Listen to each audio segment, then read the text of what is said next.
Le petit poussé. Il était une fois un bûcheron et une bûcheronne qui avaient 7 enfants. Le dernier était si petit qu'on l'appelait le petit poussé. Hélas, ces gens étaient très pauvres. Un soir, alors que les enfants étaient couchés, le bûcheron dit à sa femme: « Il ne nous reste même pas un crouton de pain pour nourrir nos enfants.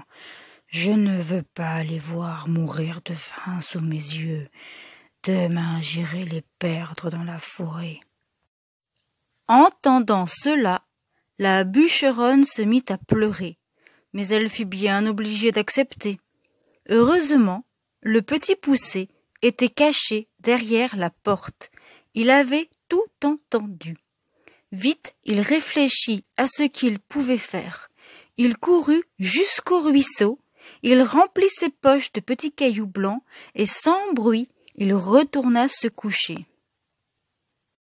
Le matin, toute la famille partit dans une forêt très épaisse. Le bûcheron se mit à couper du bois et dit à ses fils: « Allez ramasser des branches mortes pour faire des fagots de bois. » Les enfants obéirent, et dès qu'ils eurent le dos tourné, le bûcheron et la bûcheronne s'enfuirent par un petit sentier. Quand les garçons virent qu'ils étaient seuls, ils se mirent à pleurer. Mais le petit poussé consola ses frères.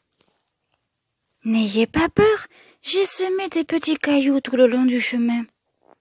Nous n'avons qu'à les suivre pour retrouver la maison. » Soulagés, les enfants se mirent en route à la queue leu-leu. Quand ils arrivèrent chez eux, le bûcheron et sa femme furent très heureux de les retrouver, car entre-temps, le seigneur du village était venu leur rendre 10 écus qu'il leur devait. Avec cet argent, la famille du petit poussé mangea à sa faim durant quelque temps. Hélas, un jour, le bûcheron s'aperçut qu'il n'avait plus d'argent. Le cœur brisé, il dit à sa femme: « Il ne nous reste plus un sou pour nourrir nos 7 enfants, et je ne peux me résoudre à les voir mourir de faim. Demain, je les mènerai de nouveau dans la forêt. » Caché sous la table, le petit poussé avait encore tout entendu. Mais lorsqu'il voulut aller chercher des cailloux, la porte était fermée. Alors, le lendemain matin, juste avant de partir pour la forêt, il glissa un morceau de pain dans sa poche pour semer des miettes sur le chemin. À nouveau, le bûcheron envoya ses enfants chercher des fagots, et à nouveau, il en profita pour se sauver avec la bûcheronne. Quand les enfants se retrouvèrent seuls, le petit poussé dit à ses frères: « N'ayez pas peur, je vais vous ramener à la maison. J'ai semé des miettes de pain tout le long du chemin. » Hélas, cette fois les oiseaux avaient mangé toutes les miettes. Alors les enfants se mirent à marcher, et quand la nuit tomba, ils comprirent qu'ils étaient bel et bien perdus. Heureusement, le petit poussé eut l'idée de grimper tout en haut d'un arbre. Là, il aperçut au loin une jolie petite maison. D'un bond, il redescendit et dit à ses frères: « Suivez-moi !» Vite, les enfants coururent jusqu'à la maison et frappèrent à la porte. Une femme leur ouvrit. « Bonsoir, madame, » dit le petit poussé. « Nous sommes perdus. Pouvons-nous dormir chez vous cette nuit? » « Malheureux enfant, » répondit la femme. « Ignorez-vous donc que cette maison appartient à un ogre? S'il vous voit, il vous mangera. » Les garçons tremblaient de peur, mais le petit poussé insista. « Si nous restons dehors cette nuit, ce sont les loups qui nous mangeront. Laissez-nous entrer, s'il vous plaît. » L'ogresse avait bon cœur. Elle laissa entrer les enfants et les cacha dans le buffet. Quand l'ogre rentra chez lui, il renifla et grogna en se léchant les babines. Ça sent la chair fraîche ici. Mais non, dit l'ogresse. C'est le mouton que je fais cuire à la broche. Un mouton? Miam, dit l'ogre. Puis il se mit à table et dévora le mouton tout entier. Quand il eut fini, l'ogre se mit à nouveau à renifler. Non, d'un coup de là, je te dis que ça sent la chair fraîche ici. Et il se dirigea droit vers le buffet, où étaient cachés les 7 frères. « Qu'est-ce que je disais ?» s'exclama-t-il en roulant des yeux gourmands. « Voilà un délicieux dessert !» L'ogresse le gronda. « Allons, tu as assez mangé pour ce soir. Tu les cuisineras demain pour ton petit déjeuner. » « D'accord, » maugréa l'ogre. « Mais veille à ce qu'il ne s'enfuit pas. » Et il alla se coucher.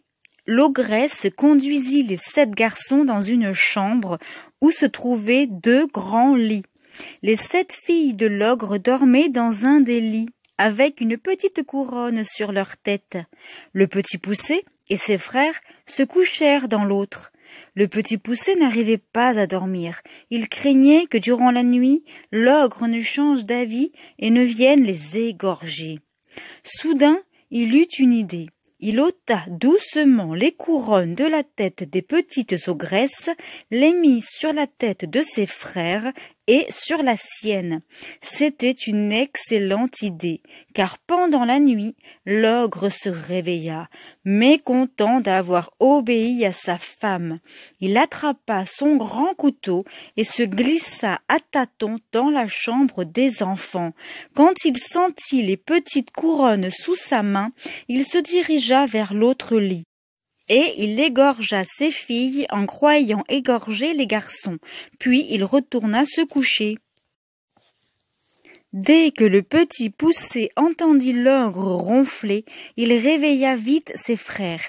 Les 7 garçons se sauvèrent à toutes jambes. Le matin, quand l'ogre se leva à son tour, il alla dans la chambre des enfants chercher son déjeuner.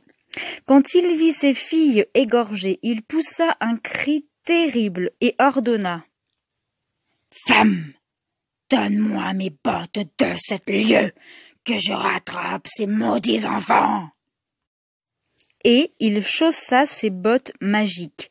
Avec elles, il pouvait sauter par-dessus les montagnes et enjamber les rivières comme de simples ruisseaux. Quand ils virent approcher l'ogre, les enfants se cachèrent derrière un rocher. L'ogre choisit justement cet endroit pour se reposer. Épuisé par sa course, il s'assoupit et se mit à ronfler. Aussitôt, le petit Poucet chuchota à ses frères: « Courez vite à la maison, je vous rejoins. » À pas de loup, il s'approcha de l'ogre, lui ôta ses bottes de 7 lieues et les enfila. Puis il courut à la maison de l'ogre et dit à sa femme: « Votre mari est en danger. Des voleurs menacent de le tuer s'il ne leur donne pas son trésor. Il m'a confié ses bottes pour que je lui apporte tout de suite ce qu'il demande. » Affolée, l'ogresse obéit et alla chercher le trésor de l'ogre. C'est ainsi que le malin petit Poucet rentra chez lui les bras chargés de pièces d'or. Grâce à ce trésor, la famille du bûcheron ne manqua plus jamais de rien, et tout est bien qui finit bien.